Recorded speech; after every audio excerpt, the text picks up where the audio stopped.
Welcome to the nuclear power plant construction site. This is a supranuclear power plant that is in progress. To remind you that the name of this condition is progressive supranuclear palsy.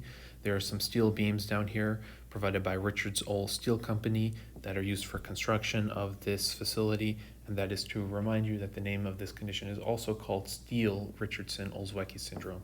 It is a neurodegenerative disease with multiple neurological findings. The first is a locked downward gaze vertical palsy. So there's a dent in the nuclear reactor and this construction worker is staring at it, looking downward. So that's to remind you of the downward ophthalmoparesis.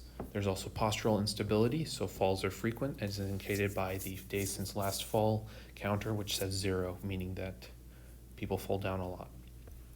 The falls are mostly retropulsive, meaning people tend to fall backwards, and this crane operator falling backwards is a indication of that. Don't worry, there's a mattress underneath to catch him, so he'll be okay. But the other symptoms that might present are apathy, as indicated by this construction worker who's ignoring his work and playing on his phone, as well as disinhibition, impaired reasoning, bradykinesia, dysarthria, dysphagia, rigor, and dementia.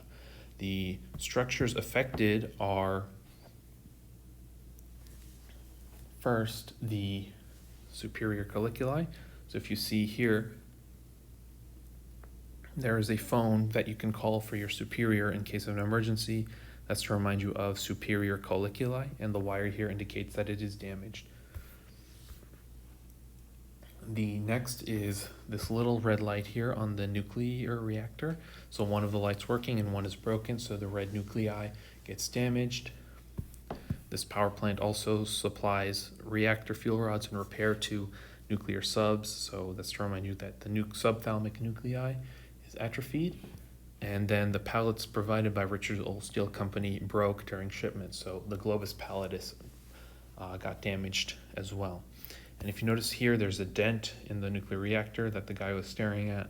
That's the dentate nuclei in the cerebellum that gets atrophied. In terms of diagnosis, MRI is your best friend. So diagnosis is sort of like inspection, and this inspector is humming to remind you of the hummingbird sign that is seen in the MRI, that is in atrophy of midbrain structures. And then you will also see neurofibrillary tangles, which is indicated by these wires in the reactor being tangled up. I like to think of neurons and wires as the same thing. As well as prognosis, the fuel rods being used have a half-life of 60 to 80 years, which is the typical age of people being affected by this condition, and the construction on the plant was 5 to 10 years, meaning that the disease usually takes the patient's life within this time span, and there is no listed treatment for this condition.